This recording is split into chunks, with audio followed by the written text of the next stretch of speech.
So, hello and welcome everybody to another Sacred Wisdom podcast. In this podcast today, we are going to discuss the Golden Estates. And by this, we mean the temples and palaces that were built within the Hollow Earth. This has been told to us as a theory, the Hollow Earth, but there is a lot of proof and evidence that suggests that there is something definitely within our Earth. And obviously, you can look at Admiral Byrd and these stories that we discussed on the channel. But I am joined with the amazing Stephen Denman again today. Hello, my brother. How are you doing? Hi, Zach. I'm feeling absolutely fantastic, and I hope all is good with you. I'm doing super, very good. Just hot again, very hot, but all is well. So first and foremost, let's discuss a little bit about the Hollow Earth and talk a little bit of detail, and then we can talk about these palaces and temples that were in the Hollow Earth and how they used to build, I believe, on the surface as well of planet Earth once, as you can see from all the architecture, beautiful architecture we have around, that they once built buildings like this and on this kind of sacred geometry design. So discuss first and foremost, talk a little bit about the Hollow Earth and the interior of our Earth. Well, the Golden Estates of the Hollow Earth effectively refers to these vast expanses, these vast urban conurbations that have known to have existed for thousands of years. They were known to many of the Mesoamerican tribes. They were known all around planet Earth to have been the residencies of the occupants of the Hollow Earth. These golden estates comprised of palaces and stately homes and healing temples, and they were literally buildings that were gold plated. So these would shimmer with intense sparkling luminescence, and they had wonderful water fountains and benches made of marble and so on. So these wonderful Hollow Earth palatial gardens, as well as these golden estates, these wondrous edifices, these luxurious properties that the residencies lived within, across these different concealed expanses in the Hollow Earth. And so there's always been this connection between the Golden Estates, the idea of a Hollow Earth, and actually and then any access that was available, going back to the antediluvian period, to the Upper Paleolithic, for many of these different tribal communities, where I think there was a lot of connection between the residents or the occupants of the Hollow Earth in these Golden Estates. But obviously, different communities on the surface of planet Earth, whether that was here in the United Kingdom of Great Britain or mainland Europe or South America or anywhere else, this was something that was integral to much of the mindset of many of these different tribal communities on planet Earth going back many thousands of years ago. So there was that interrelationship with these occupants of the Golden Estates and the various Homo sapiens or human beings living on planet Earth who had communities that were built on specific geomagnetic ley lines, obviously the standing circles or the stone circles. We see that was so much connected to Irish Druidism, British Druidism, and European Druidism as an example. So it's something that was of immense fascination to the individuals of the distant past, as it is to many of the researchers now in the modern age of the Hollow Earth theory, and therefore much of what we can define as Hollow Earth folklore.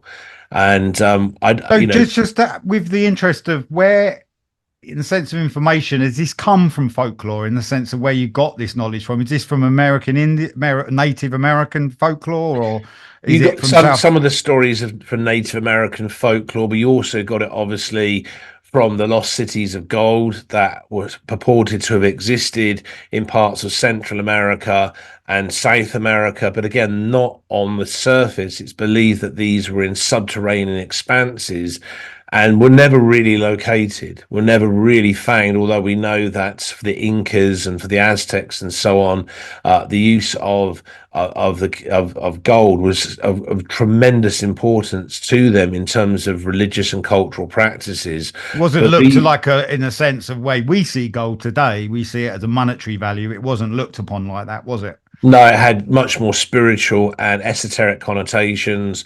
It was really connected to, well, also what we know is our yellow dwarf star or the sun.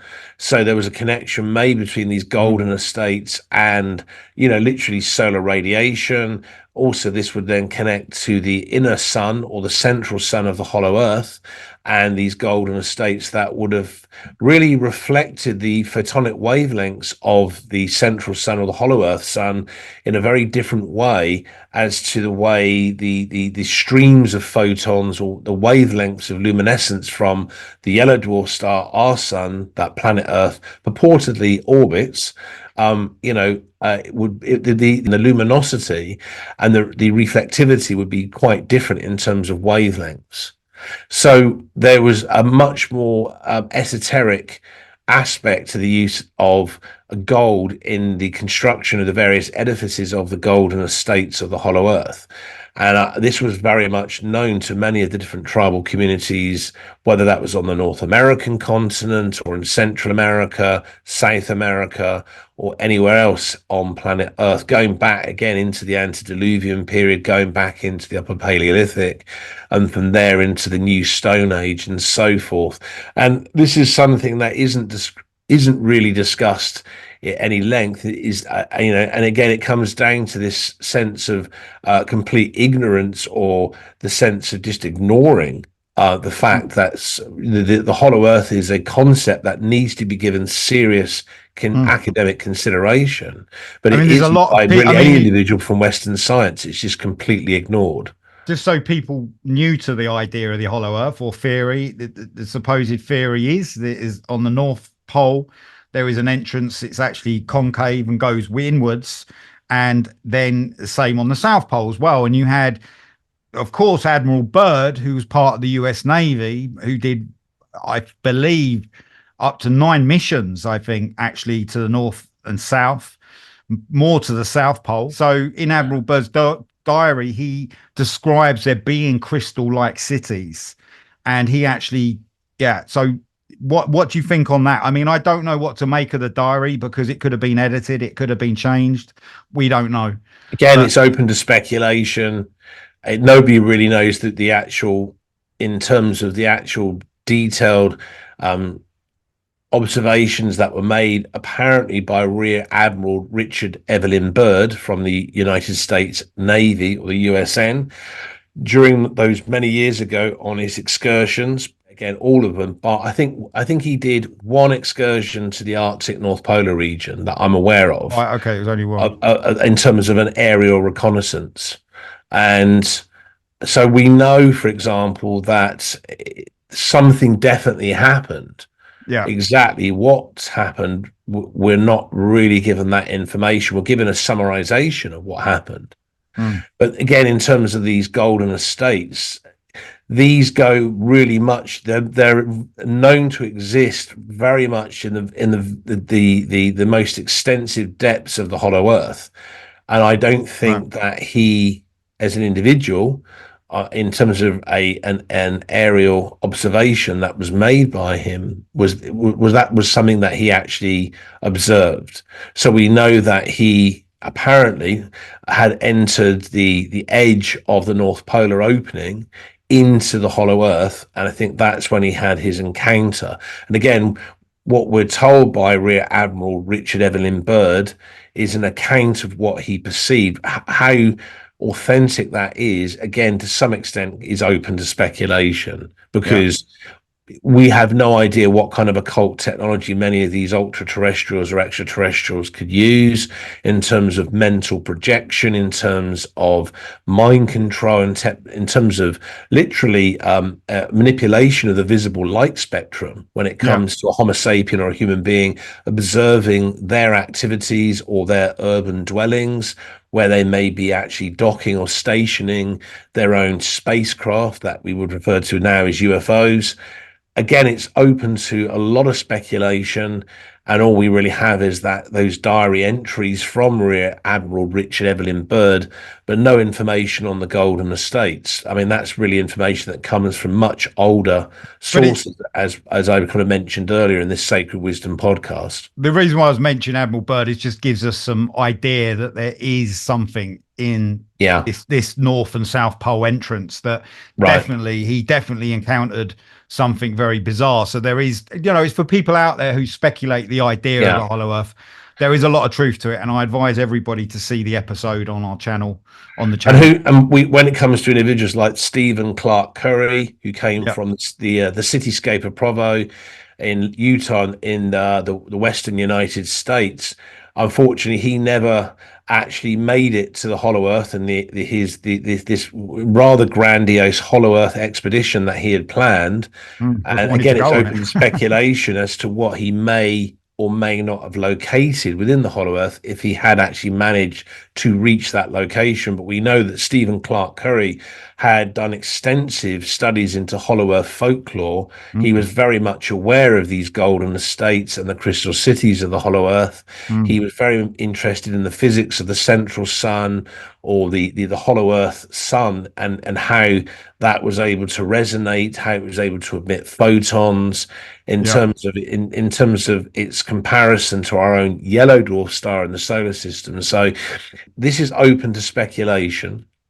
But what I feel with the Hollow Earth is, in terms of the laws of gravity, in terms of the density of the environs of the Hollow Earth, the really it doesn't really resonate or function in the same way Mm, as the environment that we're used to here on the surface of planet Earth. I think it's very, very mm, different. yeah. And that could be seen in a sense of being slightly etheric, perhaps some kind of vibratory crossover into the 4D holographic reality of the astral plane. Mm, And this we can see from much of world mythology and world folklore when it comes to the Hollow Earth, that it's a very different location in terms of topography, surroundings, flora, and fauna than mm, much of what exists on the surface of planet Earth today. And so when it comes to these golden estates, these cities of gold that purportedly exist in many different locations within the Hollow Earth, the abundance of that so-called precious metal yeah. must be so commonplace across so many locations that it doesn't have any value judgment placed on it by the shall we say the white giants of the Hollow Earth, or any of the Nordic peoples that may have fled from the destruction of Atlantis that went there, or what are known as the little people or little folk, who are apparently in vast numbers in existence within the Hollow Earth. I think it's seen very differently, and I think it has certain types of electromagnetic characteristics that aren't fully understood, or perhaps they are, by Yeah. many academics in Western science, but that knowledge is concealed from Joe Public, from ordinary Homo sapiens or human beings, because again they don't want to get indication that there is an occult technology that is linked with these golden estates, because Yeah. it opens up more and more questions to the validity of the consensus version of this 3D holographic reality of the Mm. material dimension that is consistently presented to us as the be all and end all. This is it and nothing more. It's interesting how the link is that obviously gold converts into the monetary system as well. The value of gold we have, obviously, it's completely out of sync now, but that's the way it used to be. Yeah, A gram of gold was worth $1. yeah, That was the way it converted. So they used that metal, that precious metal, as a currency, which I yeah, find again is again a complete inversion to what it actually is, because it's actually something that was used in these temples, these places, to actually elevate consciousness, yeah, and yet then we live by it now, where we live in a control structure where people who have the most gold yeah. have the most power, and Yeah, and that's it's I believe that, if we just, without digressing, if we look at the main asteroid belt, which we know from the amount of researches we've done was originally the planet Maldek, that once Yeah. orbited around our yellow dwarf star, the sun, in this so-called solar system between the planet Mars and the planet Jupiter. Yeah. Now, we know that many of the asteroids that exist there contain vast, vast, vast caches of gold and silver and platinum and palladium, as well as diamonds and rubies and sapphires and emeralds and so on and so on. Yeah. So, in terms of supply and demand and the abundance aspect when it comes to gold, it is actually in this physical universe. It is a very common chemical element. It's not something that is a rarity. So the fact that this value judgment in terms of economics, in terms of a monetary value that's placed on it Mm. by the policymakers, the rulers on the surface of planet Earth, as opposed to how it's viewed spiritually and esoterically Yeah. in terms of the golden estates of the hollow earth, is very much in vibrational contrast. And Mm. I find that fascinating. You have individuals, for example, like the Los Angeles attorney known as Dr. Gert Hendrik Krassman. Mm. Many individuals will know him by the name of Dr. Hank Krassman. Now, he was absolutely fascinated with hollow earth folklore and the hollow earth theory. Yeah. And this individual apparently did actually successfully manage to gain access into the hollow earth and actually carried out a detailed exploration of many of the reaches or expanses of that location. And it's believed that with his wife, a lady by the name of Sherry Lintje Zorbag, he married her in The Hague of the Netherlands on the 26th of March, 1954.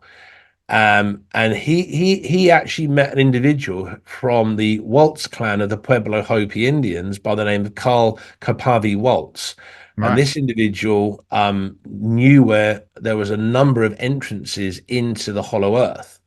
Wow. And this event apparently took place on the 28th of April, 1961, near to where the little Colorado River empties into the Grand Canyon of northern Arizona. And it was Right. in that location that Gert Hendrik Krassman and the individual who I've just mentioned by the name of Carl Kopavi Waltz actually gained access into the Hollow Earth and went on this excursion beyond the surface of planet Earth. Mm. Now, I know from the researches that I've done that Dr. Gert Hendrik Krassman was aware of these golden estates or these golden cities of the Hollow Earth. Just as many individuals that came from mainland Europe to Central America and South America were very much fixated on the idea of these lost cities of gold.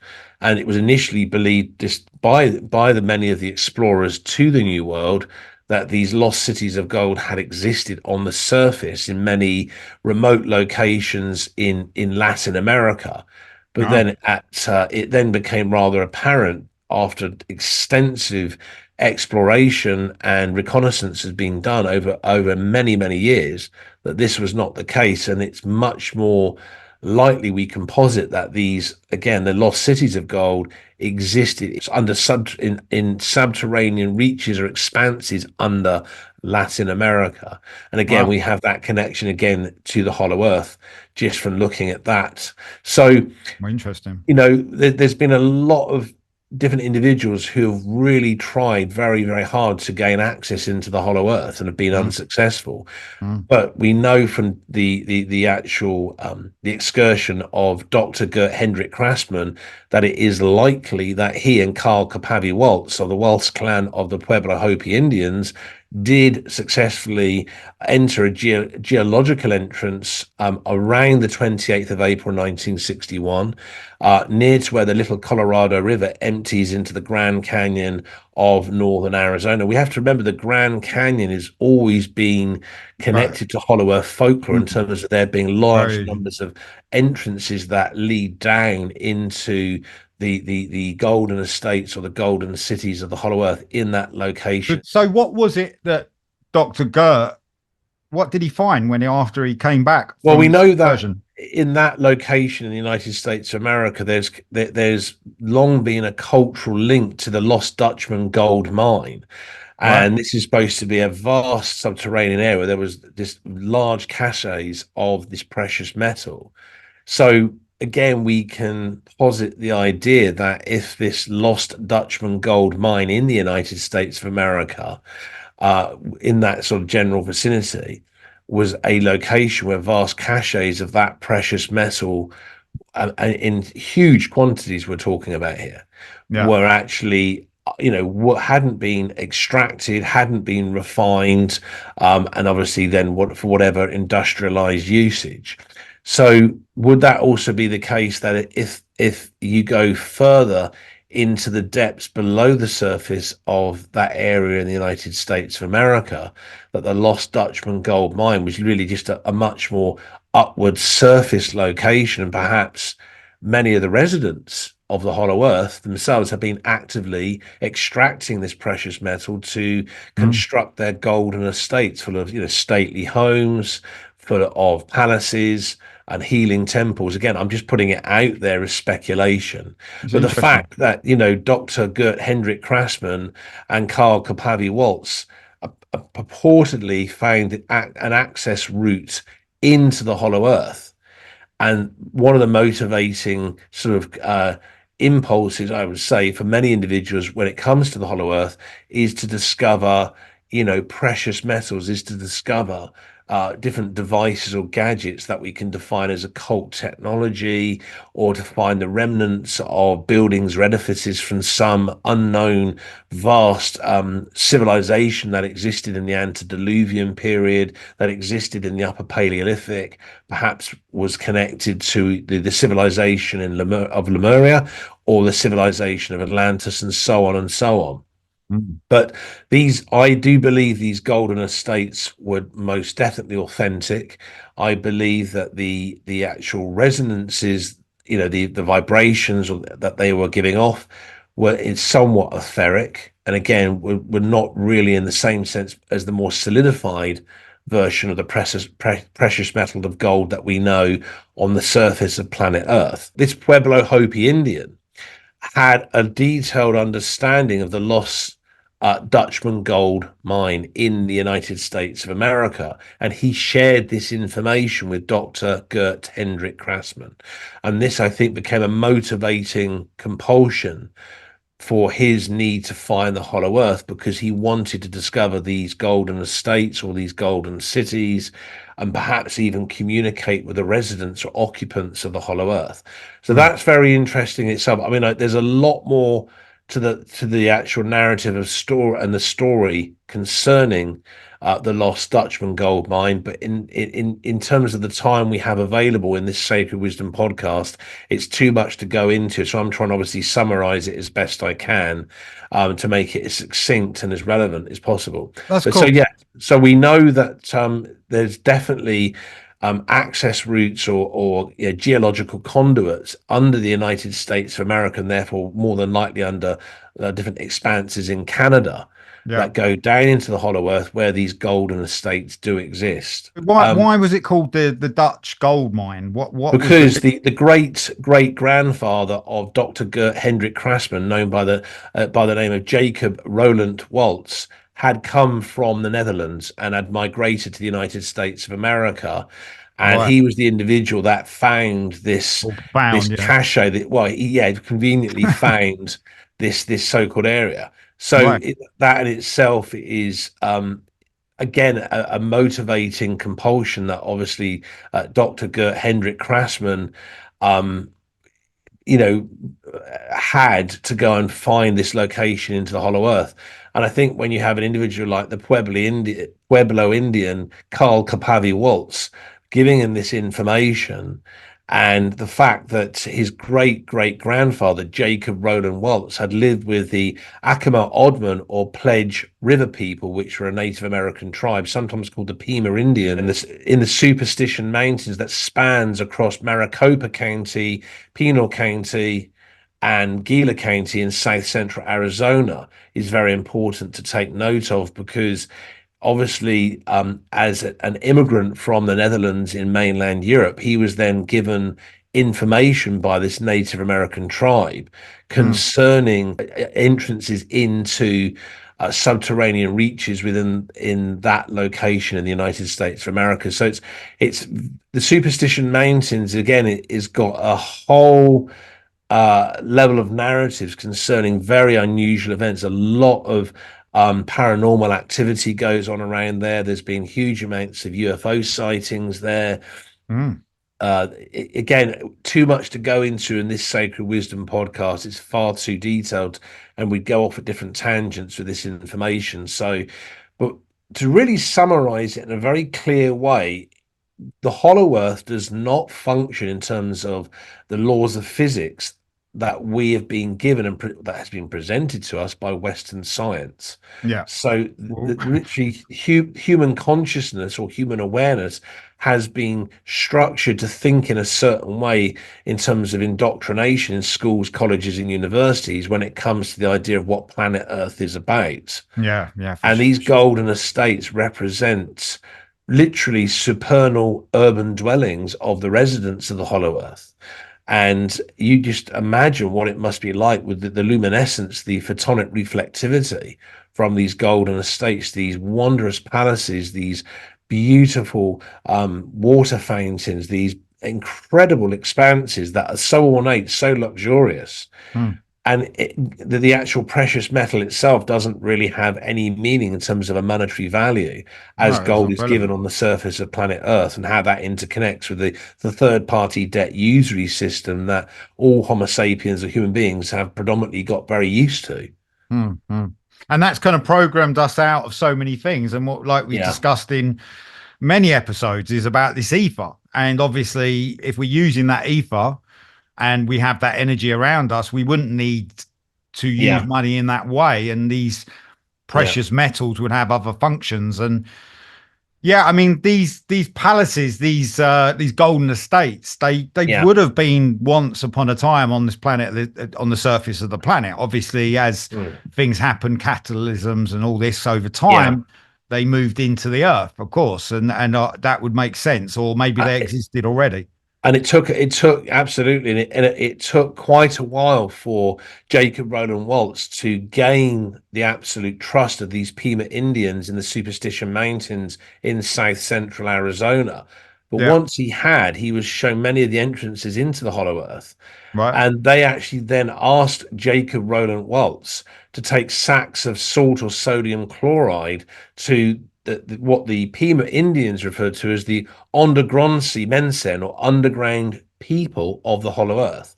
So Wow. Wow. apparently, Mm. sodium chloride or salt is a very scarce ionic compound in the Hollow Earth, but the precious metal of gold is not.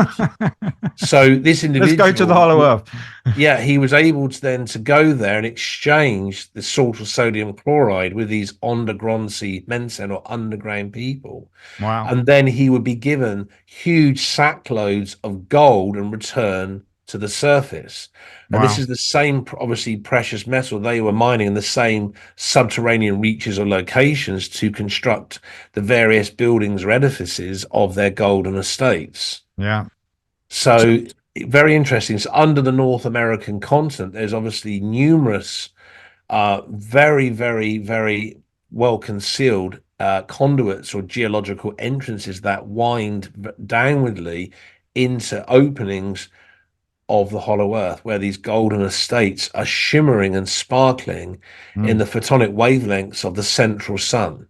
I mean, for me, I found that That incredible. would have been It's unbelievable. wondrous, the idea of that. It really is.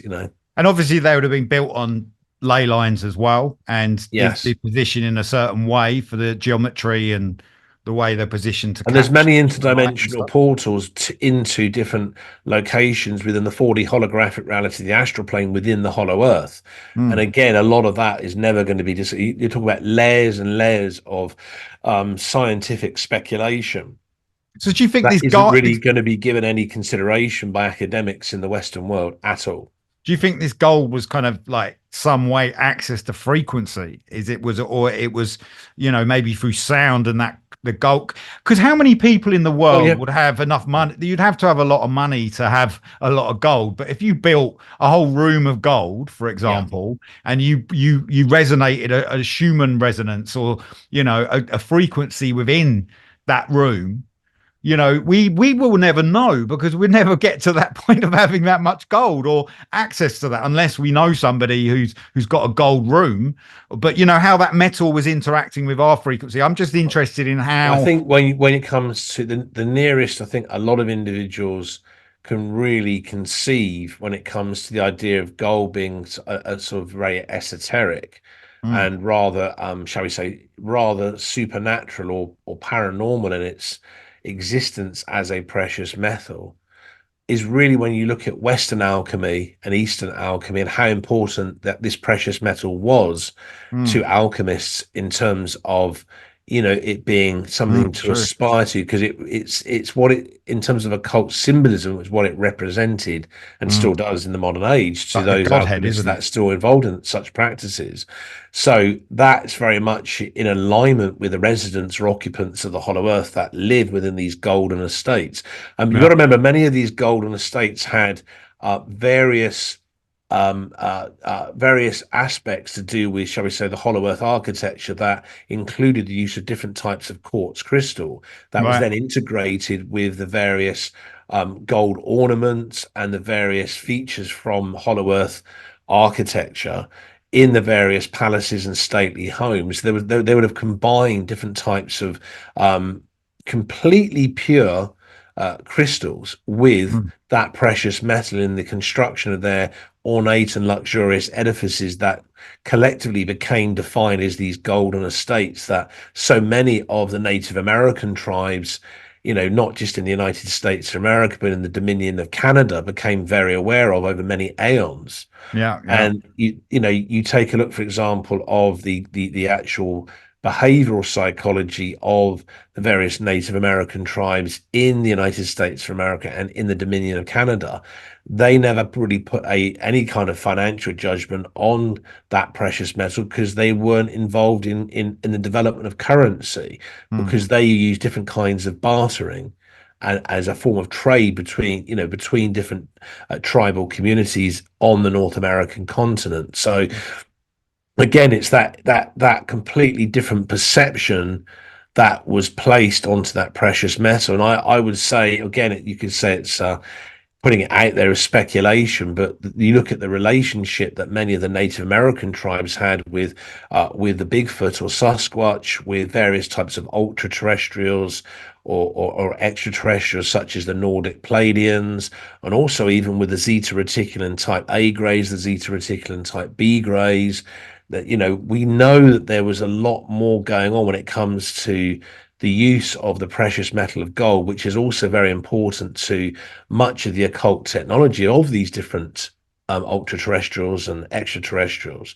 We mm, also know that the Bigfoot or Sasquatch have the ability to, they are very immensely psychic individuals, yeah. and they can control the frequency and vibration of their own molecular structures and can literally vanish from appearing very condensed within the visible light spectrum, and they're able to literally traverse thousands of miles or kilometers, through subterranean locations or passageways, probably through where there are veins or caches of that precious metal we keep talking about here in this Sacred Wisdom podcast. It doesn't mean anything to such huge kinds of hairy hominids like the Bigfoot or Sasquatch. They don't put some kind of financial value judgment. Oh, it's that precious metal called gold. Yeah, it's interesting. People just literally the question, why have we put a value on gold? Why didn't we put it on aluminium, for example? Obviously, we're told that gold's scarce and it's the rarest metal on the planet. And, I don't believe that. There's plenty of gold left in the planet. They say the same thing when it comes to, for example, diamonds. Yeah, of course. Yeah. Diamonds, there are vast, It doesn't, unrefined caches that are well known to exist in thousands of locations all around planet Earth. But again, if they were to start extracting and refining all the diamonds and rubies and everything else, suddenly there's a mass oversupply, and the artificial value judgment that's placed on such precious metals or crystals or whatever suddenly collapses. There's no, the whole sort of financial, aspect to, in terms of the wealth management around such substances, suddenly fades very quickly.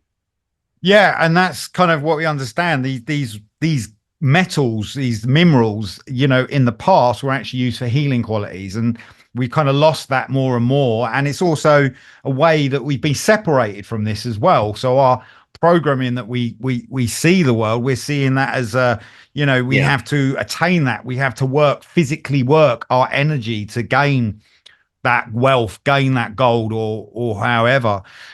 I feel that these golden palaces were probably, yeah, they were, they're kind of like the power shrines, if you like, in the, what we see in Tartaria, and we've discussed about the White Cities. They developed it in a different way, and it was developed in a way to use what was around them at that time, and how they could yeah, use it. So yeah, they designed it more on sacred geometry. But yeah, gold as a metal. I mean, there's places in Saudi Arabia where they built palaces out of gold. Obviously, the really extreme wealthy oil tycoons and people like this. But yeah, so there are these palaces left, but obviously they're built for very wealthy, rich people. The Hollow Earth is such a big subject, and it is incredible. And I've been fascinated for over 20 years, and it goes back to when Steve Curry was doing these expeditions, and unfortunately died, and that was very sad. But he, there is so much interest around the Hollow Earth, and I think there's subjects we can look at and actually understand relative to this world and what is going on. Like, I think they're not as separate as we believe they are. Even, that we can understand a lot from understanding these stories. I think folklore is one aspect, but there's a lot of accounts of people going in to the earth and finding luminescent light, for example, and crystal caverns and stuff like this, which never get discussed. But yeah. we are at that point where we have to know this information. We have to know more about it. And I think it can unlock so much of this when we start remembering actually about these ancient civilizations and what this planet is we're on. Now, just what you said about the bioferric, and that's where Yeah. it's very interesting, because I think that if we transferred ourselves to the Hollow Earth, for example, right now, or we went in, what you mean by that is almost that people might not see it in the same way, right? As well, it's almost like we have to adjust to that frequency, right? Well, many of the Native American tribes, to simplify it down, we're not getting into too much detail. They have a lot of narratives concerning when they enter or entered, in going back many decades, many generations ago into the Hollow, how time seemed to slow down. Mm, So the further you descend into the Hollow Earth, it seems the laws of physics no longer seem to apply in right. terms of what we're used to, again, from what we've been told by Western science over and over and over again, a lot of which is very much open to interpretation. We've seen this whole issue with the luminiferous ether Yeah. that has been completely sidelined and Waste. ignored by Western science. Well, that for these different Native Americans, it was the sense that their own aging process was slowing down. The further they were entering or traversing into the depths of the Hollow Earth, they felt younger. Many of those individuals that might have had ailments or some minor sicknesses in terms of their corporeality Mm, seemed to rapidly disappear. So there was a sense of incredible vibrancy and stillness mm, going into the depths of the Hollow Earth. And we know from much of Hollow Earth folklore that the white giants, or these Nordic giants of the Hollow Earth, are known to exist for hundreds and hundreds of years, if not thousands of years, because again, I think it's the laws of physics are very different within the Hollow Earth mm, when it comes to the aging process, to do with genetics, to do with lineage.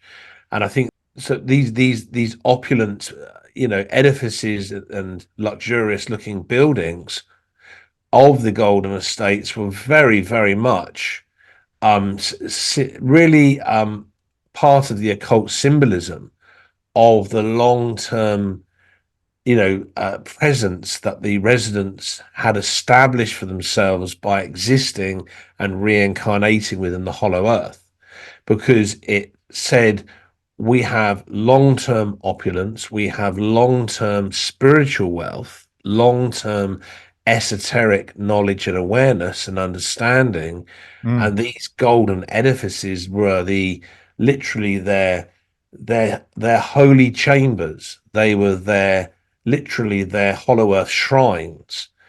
And so there was a completely different value judgment placed on these golden estates, in terms of them being much more a solidification of their own spiritual development. Occupants lived much longer within the mm. hollow earth, as has Yeah. been indicated in many of the narratives of Native American tribes in the United States of America and the Dominion of Canada.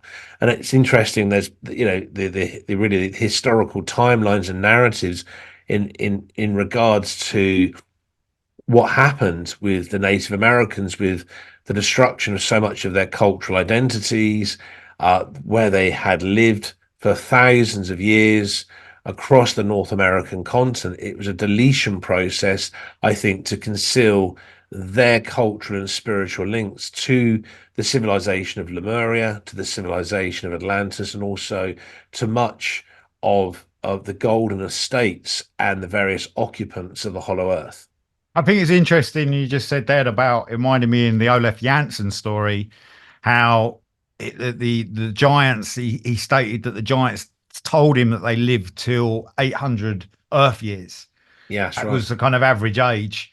A 50-year-old giant would have been seen like a child still, and would Yeah, actually be given to the elders of the group.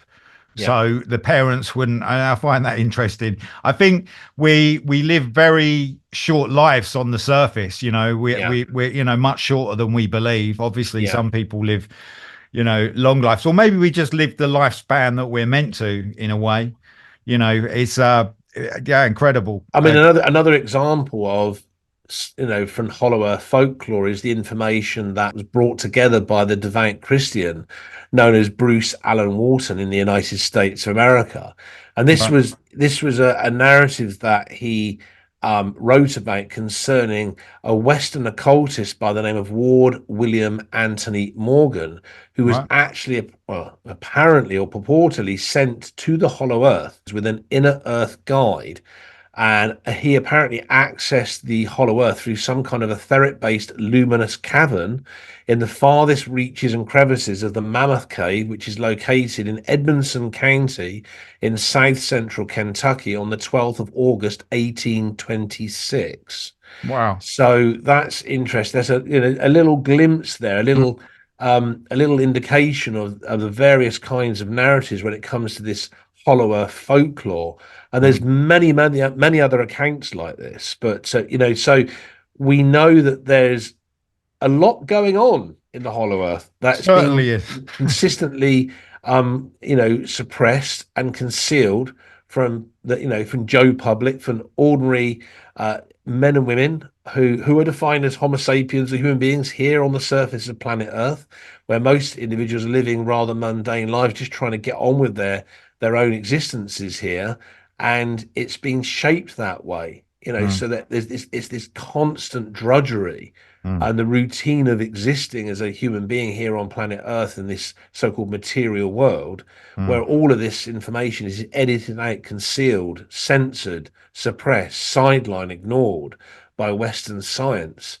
And the hollow earth where these golden estates were constructed, and perhaps there's many that are still constructed even now in the modern age of the 21st century, are locations that represented the longevity, yeah. the opulence and the luxuriousness of these buildings or edifices, represented in terms of occult symbolism the spiritual wealth over many generations of perhaps these white giants or the Nordic giants and many other kinds of inhabitants, including the little people or the little folk that we know as gnomes and dwarves, for Mm. example, from world And they mythology of world exist as folk. far out as they seem. They do Yeah, exist. Yeah, 100%. It's a very surreal to think there are these sort of astral, well, maybe they're not astral, but they're on an astral plane of nature, Yeah. and that they actually, that's how they come in and out of this reality, and crossover Yeah. spots, ley lines, stone circles, wherever you are in the world, in particular ley points, you'll find that these little people, these little folk, fairies, all this can sometimes appear when you That's right. access the right sort of frequency. That's But correct. it Yes. is absolutely fascinating. The Hollow Earth has always fascinated me, and obviously, it's open to so much speculation. But there is, I think, the folklore. I think the expeditions that authorities have taken to go into the Hollow Earth really does suggest that there is something of great importance in this area, Yeah. and obviously tying in what with the amazing research Stephen's done on all the temples and palaces and these golden estates that were built there for the purpose for our to access this higher consciousness. This was once there. And, it's not our job to ignore it. Okay, we can look at it and think, well, it might exist, it might not, but it's our job to look into it and understand it and really research it and find the magic as well. Research that magic that we can have on this planet. And it's that can be, again, I've said it, I know we're going through a lot at the moment in socially and everything going on around us, but we can, we've got to keep on with all this information and looking at this knowledge and history of what we are. It's really important to fundamentally move forward and move forward in a positive way. But Stephen, is there anything else you'd like to add? I'll just say, summarizing, we have to remember that it's going to have to come from free thinking individuals. Yeah. Any further understanding and discernment of Hollow Earth folklore and these golden estates and the crystal cities of the Hollow Earth, because you're not going to see it published at any time within Scientific American or New Scientist or perhaps Nature magazine. Yeah. We're not going to see any kind of papers with this kind of information coming out of Oxford University or Cambridge University or the Smithsonian Institution in Washington, D.C. It's going to have to come from free thinking individuals making the effort, a bit like Bruce Allen Walton did with his information concerning the Western occultist known as Ward William Anthony Morgan and his excursion through an etheric-based luminous cavern in the farthest reaches of the Mammoth Cave in Edmonson County in south central Kentucky on the 12th of August, 1826. That individual went out there and did it all himself. He didn't get any funding from any educational facility. He did it himself. And he used his own initiative, his own motivation, and was self-organized. And that's what needs to happen here in the modern age of the 21st century. And we know there's so much dumbing down, there's so much indoctrination that's incessant in the people do it media. to themselves. People do it to each other. Yeah. Because they put each other in categories, boxes. Families do it to you. They put you into a box and, oh, you're thinking something a bit far out there. It's all this self-programming that goes on. Absolutely. But, it's not good for anybody. Like, we want to look at this information and become inspired, find creativity within it, find ways to develop ourselves and actually, as I always say, empower ourselves. Knowledge, just because it's hidden, isn't there, doesn't mean we're not meant to look at it. Absolutely. Sometimes things are hidden for us to uncover. And, there's nothing to be afraid of in that. And look at it with open eyes and open minds. And Steve, that's been absolutely amazing. Now, our book is available, Luminous Worlds. That's available on paperback and ebook on Amazon, also on my website very, very soon. Thank you, my brother. That's been amazing. And it's bye from me. And it's goodbye from me.